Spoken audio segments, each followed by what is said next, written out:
क्या आपकी भी शादी के बाद पहली ईद आ रही है और आप सोच रही हैं कि ससुराल में कैसे तैयारी करें, क्या पहनें, क्या गिफ्ट्स दें और सब पर कैसे अच्छा इम्प्रेशन बनाएं? क्योंकि सच ये है कि पहली ईद सिर्फ़ एक ईद नहीं होती, ये नई ज़िंदगी का पहला टेस्ट होता है। अक्सर नई दुल्हनें कुछ ऐसी छोटी-छोटी गलतियाँ कर देती हैं जो बाद में उन्हें खुद भी रियलाइज़ होती हैं, लेकिन टेंशन लेने की बिल्कुल भी ज़रूरत नहीं है। आज की इस वीडियो में मैं आपको बताऊंगी शादी के बाद पहली ईद की कंप्लीट प्रिपरेशन, क्या प्लानिंग करनी चाहिए, किन बातों का ख्याल रखना चाहिए और कैसे आप अपनी पहली ईद को यादगार और परफेक्ट बना सकती हैं। तो वीडियो को एंड तक ज़रूर देखिएगा, क्योंकि आखिर में मैं आपको कुछ ऐसे पॉइंट्स कुछ ऐसी टिप्स दूंगी जो ज़्यादातर लोग भूल जाते हैं, और वही टिप आपको सबसे अलग और स्पेशल बना सकती है। तो अस्सलाम वालेकुम, कैसे हैं आप सब? उम्मीद है कि सब खैरियत से होंगे और बहुत खुश होंगे, अपनी ज़िंदगी को अच्छे तरीके से एंजॉय कर रहे होंगे और अपने रमज़ान को भी रूहानी तौर पे भी अच्छे तरीके से गुजार रहे होंगे। तो चलते हैं जी सबसे पहले पॉइंट की तरफ, जो कि है शॉपिंग एंड आउटफिट प्लानिंग। अपनी और अपने शोहर की मैचिंग के हवाले से, या फिर ये कि कम्प्लीमेंट्री ड्रेस जो है वो आपने प्लान करना है, जो भी आपने पहनना है वो आपने पहले से प्लान करके रख लेना है। अगर ससुराल में आपके कोई ट्रेंड है, कोई रिवाज है, जैसे कि कोई स्पेसिफ़िक कलर या फिर कोई स्पेसिफ़िक स्टाइल, तो उसका ख़्याल आपने ज़रूर रखना है, क्योंकि डेफ़िनेटली आपकी पहली ईद है, तो आपने इस चीज़ का ज़रूर ख़्याल रखना है। ज्वेलरी, बैंगल्स, खुद से हील या फिर जो भी आपने जूता पहनना है वो आपने ख़्याल ज़रूर रख लेना है, और क्लच पहले से रेडी कर लेना है।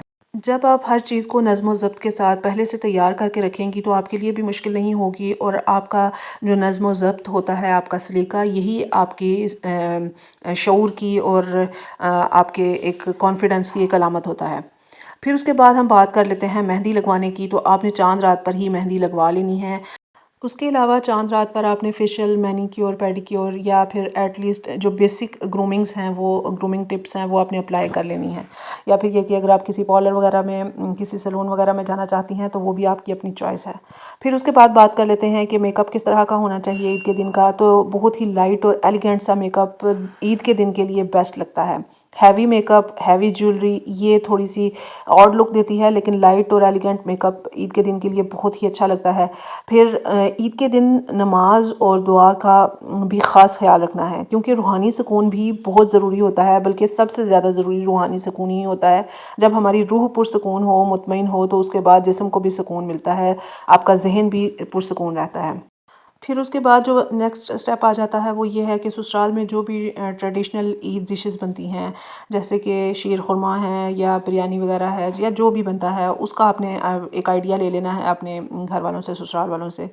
और यकीनन आपकी पहली ईद है तो किचन में आप किसी को अपनी हेल्प के लिए बुला सकती हैं। वो एक बहुत ही अच्छा इंप्रेशन डालेगी, और इससे आप लोगों की बॉन्डिंग जो है वो ससुराल में स्ट्रॉन्ग होगी।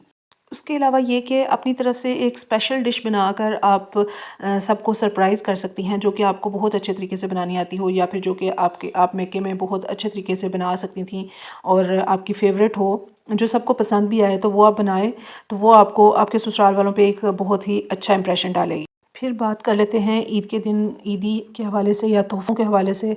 तो शोहर के लिए आप ईद के दिन छोटा सा सरप्राइज़ गिफ्ट, जैसे कोई वॉच है, कोई वॉलेट है, कोई परफ्यूम है, या जो भी आपके हस्बैंड पसंद करते हैं, उस हवाले से आप एक छोटा सा गिफ्ट अपने शोहर के लिए ख़रीद लें। बहुत ही अच्छा इंप्रेशन डालेगा और आप लोगों की जो अंडरस्टैंडिंग है लेवल उन उसको हाई कर देगा। फिर आप अपने सास ससुर, अपने देवर, नंद के लिए एक अच्छा सा गिफ्ट पैक, बेशक छोटे से लेवल पे क्यों ना हो, एक अच्छा सा गिफ्ट पैक बना सकती हैं, जो कि बहुत ही अच्छा इंप्रेशन देता है। और अपने ससुराल वालों की तरफ से अपने वालिदैन के लिए, अपने मेके वालों के लिए एक अच्छा सा गिफ्ट भेज सकती हैं। वो भी बहुत ही प्यारा एक एहसास दिलाता है, बल्कि आपके ससुराल के इंप्रेशन को, आपके हस्बैंड के इंप्रेशन को बहुत ज़्यादा हाई कर देता है आपकी मेके वालों की नज़र में। और मैं हमेशा यही बात करती हूँ कि आपकी कोशिश यही होनी चाहिए कि आपके मेके की नज़र में आपकी ससुराल की अहमियत बुलंद हो।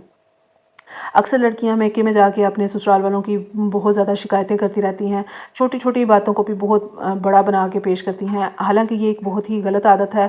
आपको ये सोचना चाहिए कि जब हम ससुराल में रह रहे हैं, वहाँ पे एक अंडरस्टैंडिंग पैदा करते हुए हमें एक टाइम लगेगा, और वहाँ पे अगर कोई गलती कर जाता है, या फिर ये कि उन लोगों के एक नए रवैये हमारे साथ मैच नहीं करते, तो इसका हरगिज़ मतलब ये नहीं है कि हम एक जंग का माहौल बना के, उसे टारगेट बना के हम अपने मेके वालों के सामने मजलूमियत के रोने रोते रहें। बल्कि کے ہم نے اسے اس ماحول میں ہم نے ایڈجسٹ کرنا ہے.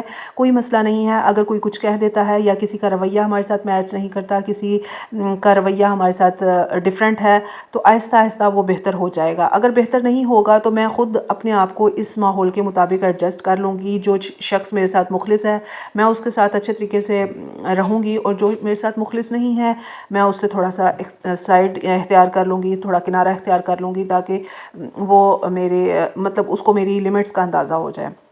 تو اس لیے ہمیشہ سسرال والوں کی اہمیت کو برقرار رکھنے کے لیے اپنے میکے والوں کی نظر میں کوشش کرتے رہنا چاہیے کہ میکے والے بھی آپ کے سسرال کی قدر کریں، آپ کے ہسبینڈ کی قدر کریں، اور اس سے آپ کی دونوں فیملیز کا ماحول بہت اچھا ہو جائے گا. اور جب عید کے دن کی بات آتی ہے کہ عید کے دن ہمیں کیا کس طرح کا گزارنا چاہیے عید والا دن، تو سب سے پہلے پوائنٹ پہ میں ذکر کروں گی کہ صبح سب سے پہلے آپ ایک بہت ہی خوشگوار احساس کے ساتھ، بہت اچھے انداز کے ساتھ گھر والوں سے، مثلا اس میں آپ کی ساس، آپ کی نند، آپ کی دیورانی جٹھانی جو بھی ہیں آپ کے گھر میں رشتے، ان کو بہت اچھے طریقے سے عید مبارک کہیں، ان سے گلے ملیں. آپ کو ایک بہت ہی اچھا احساس دلائے گی، ایک آپ کی ویلیو کو ڈیفائن کرے گی یہ چیز. پھر آپ اپنے شوہر کے ساتھ ایک اچھا سا ٹائم سپینڈ کر سکتی ہیں. آپ اپنے شوہر کے ساتھ پکچرز کلیکٹ کریں، ایک بہت اچھی بانڈنگ بن جاتی ہے پکچرز وغیرہ بننے سے. یا چھوٹا سا ایک آپ کوئی آؤٹنگ پلان کر سکتی ہیں، کوئی ڈنر پلان کر سکتی ہیں، کچھ بھی اس طرح کا ایک رکھ لیں گیٹ ٹوگیدر اپنے لیے، اپنے شوہر کے لیے. تو یہ ایک آپ کے لیے بہت ہی اچھی فیلنگز لائے گا آپ لوگوں کے لیے.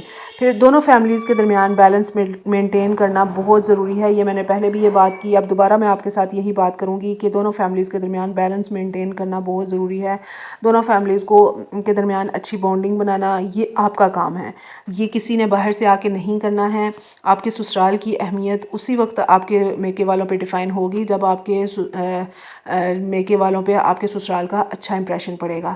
تو پھر ہی آپ کے میکے والے یہ سمجھیں گے کہ بھئی ہماری بیٹی ایک پرسکون جگہ پہ ہے، بہت خوش ہے اپنے گھر میں، اور اس کے شوہر نے اسے عزت اور اہمیت کے ساتھ رکھا ہوا ہے.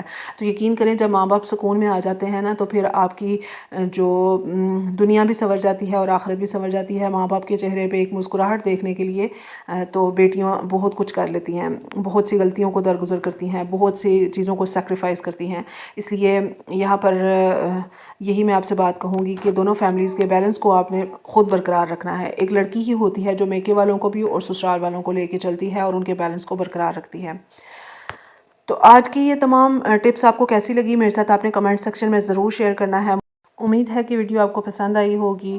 اگر ویڈیو پسند آئی ہے تو لائک ضرور کر دیں، چینل پر نئے ہیں تو سبسکرائب ضرور کریں، اور ورلڈ وائڈ لیول پہ جو حالات چل رہے ہیں ان حالات کے حوالے سے آپ دعا کریں، اللہ تعالیٰ حق کو باطل پر فتح یاب کرے. اور ہمارے جو ملکی حالات ہیں ان کے حوالے سے بھی کافی ٹینشن چل رہی ہے، تو اس حوالے سے بھی سب مل کے دعا کریں، اللہ تعالیٰ سب کی دعائیں قبول کرے اس بابرکت مہینے میں. اور یقیناً اللہ تعالیٰ سننے والا ہے، وہ سب کی دعائیں سنتا ہے اور وہ قبول کرتا ہے. آپ سب آمین ضرور کہیے گا، اور سب بیٹیوں کے لیے اچھے نصیب کے لیے دعا کریں. یہ ایک بہت ہی رحمتوں اور برکتوں والا مہینہ ہے. اللہ تعالیٰ سب کے لیے آسانیاں پیدا کرے. اپنا خیال رکھیں. Thank you. اللہ حافظ.